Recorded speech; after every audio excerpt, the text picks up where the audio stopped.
Bonjour les cinquièmes, aujourd'hui nous allons parler des grandes découvertes. Une nouvelle phase finalement dans cette découverte du monde est liée à la Renaissance et à l'humanisme.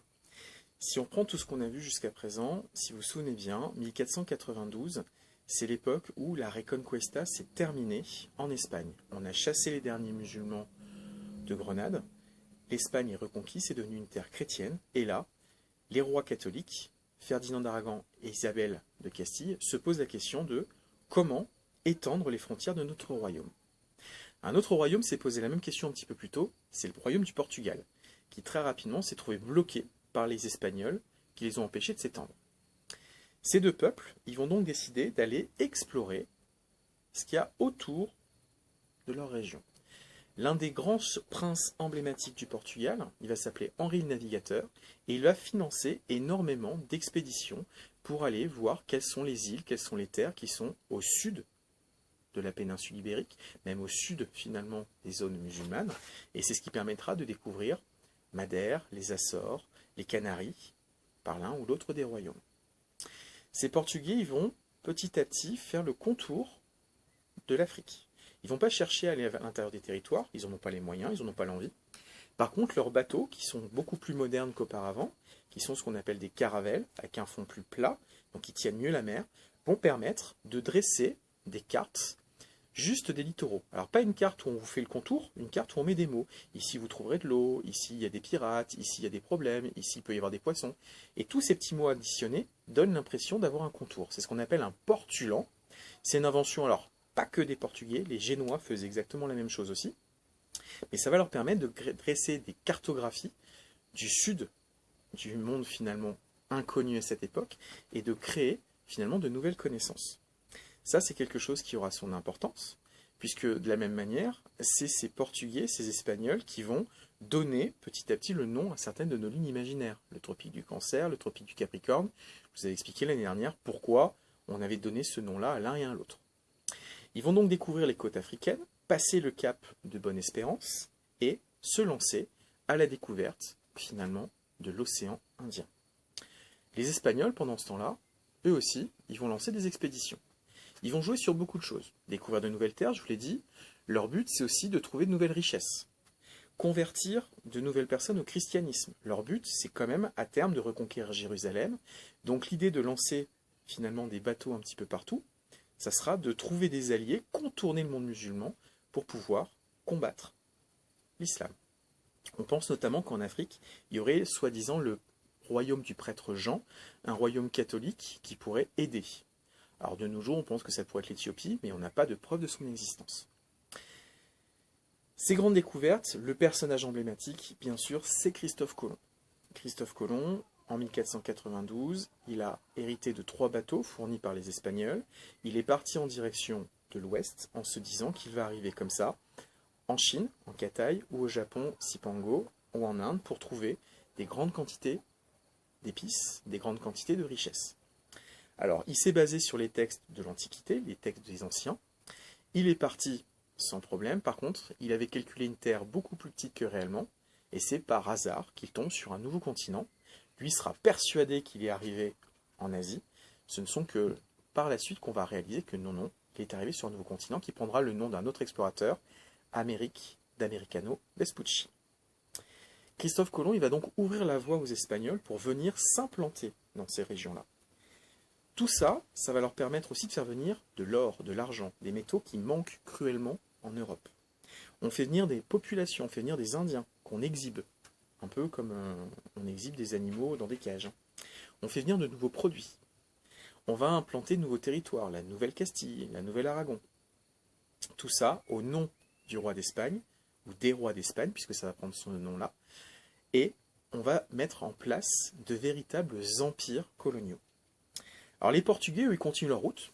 En 1498, eux, ils vont arriver en Inde.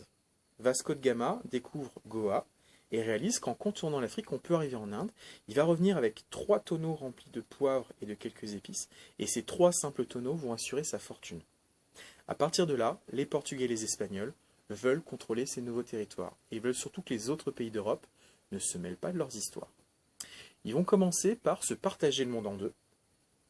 Et pour ça, il y a une seule personne qui peut leur donner la suprématie sur le monde. ce personnage, bien sûr, c'est le pape. À l'époque, c'est Alexandre VI, Alexandre Borgia, qui aime beaucoup la vie, qui aime beaucoup les femmes et qui aime beaucoup l'argent.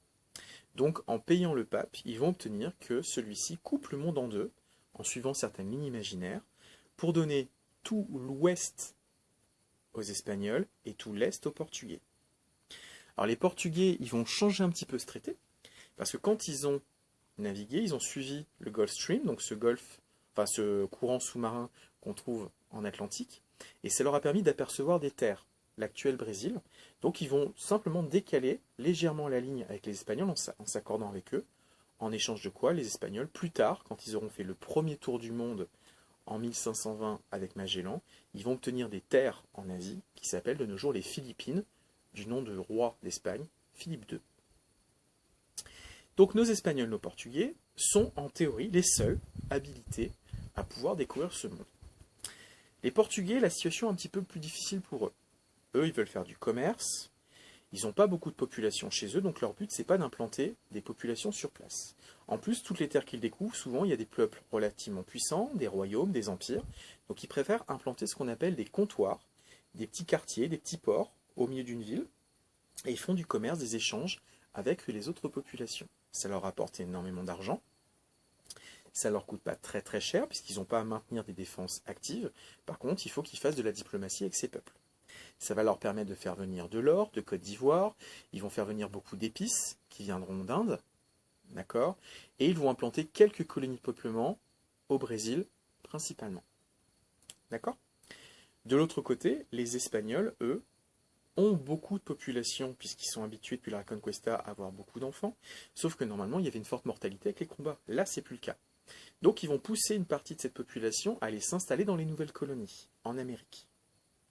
Pour ce faire, ils suivent non plus des explorateurs qui ont découvert les terres, mais des conquistadors, des conquérants, qui viennent s'imposer sur ces terres. Ils vont s'impliquer dans les îles Caraïbes, dans un premier temps, mais ils vont surtout suivre deux grands conquistadors qui vont faire finalement la guerre dans des empires très puissants. Le premier de ces conquistadors, il s'appelle Hernán Cortés. Cortés, il va débarquer au Mexique.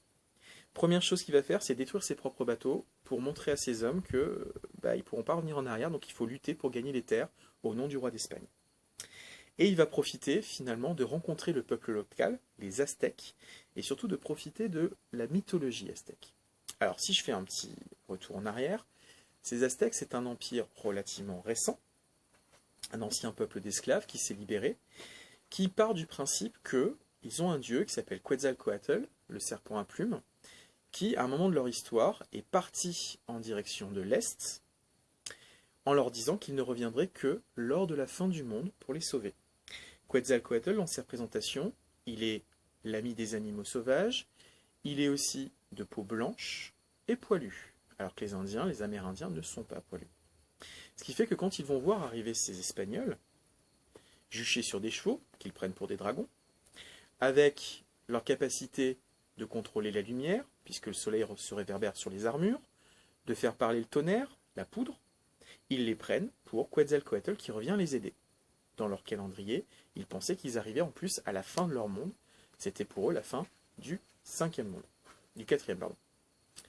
Donc au début, ils vont accueillir Cortés, qui va profiter de ça pour attaquer avec peu d'hommes, mais une population nombreuse, mais sous-équipée. Les meilleurs soldats de ces Aztèques, et plus tard des Mayas, ce sont les soldats jaguars, qui sont finalement équipés avec des lances et des boucliers en bois. Face à la poudre, ils ne font pas le poids. Donc avec peu de canons, avec peu de soldats, avec des chevaux, il arrive à faire s'effondrer un gigantesque empire. Il prend la capitale, Tenochtitlan, Mexico de nos jours, et il va imposer un grand empire en récupérant toutes les richesses finalement de ces Aztèques. Il leur impose aussi, comme à tous les peuples qu'il croise, le christianisme, à des peuples qui ne parlent pas la langue, qui ne lisent pas le latin, qui ne lisent pas tout court d'ailleurs, et qui sont souvent impressionnés par la Bible. Quand ils lâchent par exemple la Bible, c'est une occasion pour les massacrer, leur imposer notre foi. L'autre grand conquistador qui va avoir un rôle aussi assez essentiel, c'est Pizarro. Alors lui, il va s'attaquer à un autre empire, l'empire Inca, qui est dans la cordillère des Andes, donc dans le sud de l'Amérique, dans l'actuel Pérou, dans l'actuel Chili, etc.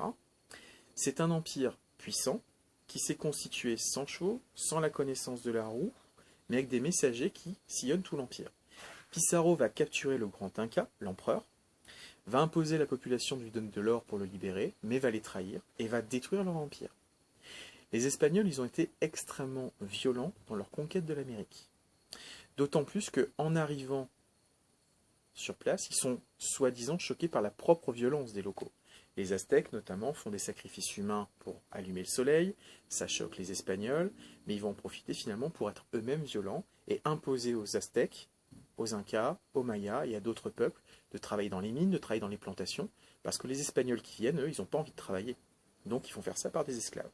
Donc entre les maltraitances, et aussi le fait que nous sommes chargés par plein de virus à cette époque, l'Amérique, elle est séparée depuis des dizaines de milliers d'années du reste du monde.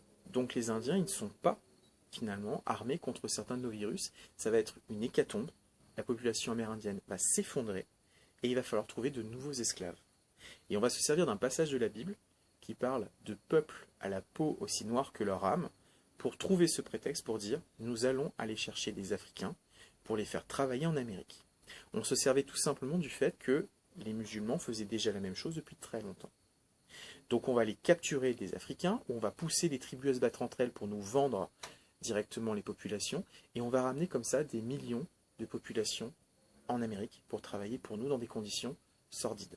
On en a déjà parlé en EMC. Ces populations, finalement, elles vont souffrir, mais elles vont permettre de construire finalement l'Amérique latine telle qu'on la connaît, mais ça va attirer la convoitise des autres pays. La France, les Pays-Bas, l'Angleterre notamment, veulent petit à petit avoir aussi leur part de gâteau. Donc ils vont commencer à envoyer des explorateurs eux aussi, dans le nord de l'Amérique. Ça sera par exemple Cartier qui découvrira le Québec, qui découvrira l'Acadie, etc. Et on va implanter petit à petit d'autres colonies. Tout ça, ça rapporte énormément de matériaux, de richesses en Europe. Les ports atlantiques vont considérablement profiter de ce système-là. Des villes comme Lisbonne, des villes comme Séville profitent initialement de ce commerce, puis plus tard ça sera Anvers, ça sera La Rochelle, ça sera Saint-Malo, ça sera des villes comme ça qui vont attirer toutes ces richesses. Les Provinces-Unies vont même attirer l'or ramené directement d'Amérique pour s'enrichir et obtenir leur indépendance par la suite.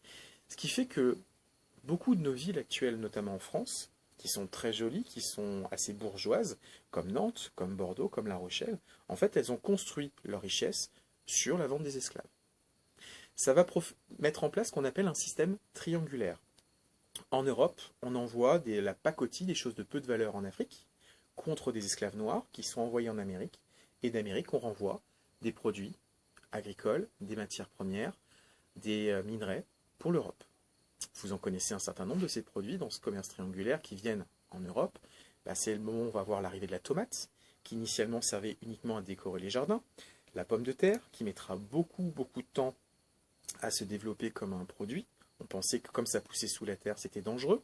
C'est finalement un ministre de Louis XIV qui, selon la légende, va pousser à consommer plus de pommes de terre.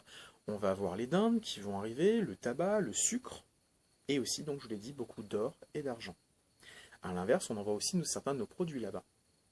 Donc, il va y avoir des échanges, pas toujours bien heureux, puisque ça peut détruire une partie de la biodiversité des deux côtés. Au final, ce qui est important, c'est de réaliser que, pour l'instant, de l'Antiquité et de le Moyen-Âge, on a vu que le centre du monde, c'était la mer Méditerranée. Et bien, à cette époque, finalement, au XVIe, XVIIe siècle, c'est l'océan Atlantique qui va devenir le centre du monde. On va continuer là-dessus, lors de la prochaine séance, en parlant de deux empires qui se sont formés justement en Europe à cette époque et qui seront extrêmement importants. L'Empire Habsbourg et l'Empire Ottoman. Je vous remercie de votre écoute. J'espère que vous voyez encore assez puisque la lumière est en train de tomber. Et je vous dis à très vite. Bonne journée. Au revoir.